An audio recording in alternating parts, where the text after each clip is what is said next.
कुछ देर पहले तक जो आंदोलनकारी हैं उन्होंने सिंह दरबार इलाके को अपने कब्जे में ले लिया था, लेकिन जैसा कि अपडेट हमारे सहयोगी वीरेंद्र के ने दिया है, अब धीरे धीरे कर जो आंदोलनकारी हैं सिंह दरबार वाला इलाका जहां पर प्रधानमंत्री के दफ्तर से लेकर कई अन्य मंत्रालयों के दफ्तर हैं, उस इलाके को प्रदर्शनकारी अब खाली कर रहे हैं और वहां पर जश्न की तस्वीरें सामने आने लगी हैं। सीधे आपको लेकर चलेंगे ग्राउंड जीरो से हमारे सहयोगी जगविंदर पटियाल भी इस वक्त मौजूद हैं और जरा जगविंदर पटियाल से जानते हैं। जगविंदर, सिंह द्वार वाले इलाके में जो पहुंचे थे सिंह दरबार वाले इलाके में प्रदर्शनकारी, वहां पर वो जश्न मना रहे हैं। आप मौजूद हैं संसद भवन परिसर के नजदीक, यहां पर भी क्या प्रदर्शनकारी अब जश्न के मूड में नजर आ रहे हैं?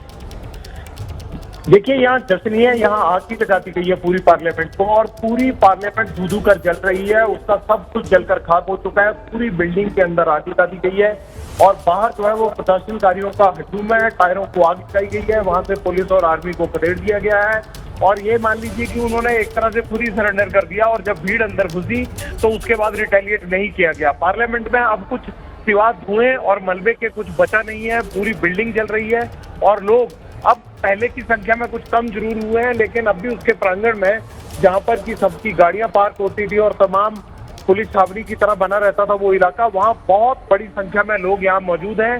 कोई रिटेलिएशन नहीं है और युवाओं को लग रहा है कि ये प्रधानमंत्री का इस्तीफा नहीं बल्कि उनकी जीत है। लेकिन मैं ये कहूंगा कि इतनी विध्वंसक जीत है इन युवाओं की कि शायद केपी ओली शर्मा को इसका एहसास पहले होना चाहिए था। एक शासक इस बात की पकड़ पहले से रखता है। इतना नुकसान होने के बाद अब इस्तीफा देना, मुझे लगता है बहुत देर कर दी केपी ओली ने इस्तीफा देते देते केपी शर्मा ओली ने यकीनन बहुत देर कर दी, क्योंकि देखिए जनता की बेसब्री लगातार बढ़ती गई और ऐसे में जनता का गुस्सा इसके साथ लगातार बढ़ता गया और इसी का नतीजा ये कि कई राजनीतिक दलों के दफ्तरों से लेकर मंत्रियों के आवास से लेकर राष्ट्रपति प्रधानमंत्री के निजी आवास से लेकर सब कुछ जलाकर खाक कर दिया है इन प्रदर्शनकारियों ने। जो मंत्री इनके हत्थे चढ़े उनको भी जमकर पीटा है इन प्रदर्शनकारियों ने।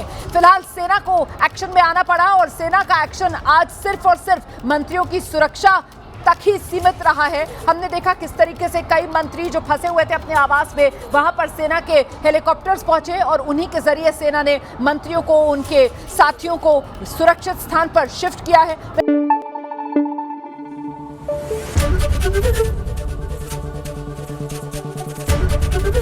एबीपी न्यूज आपको रखे आगे।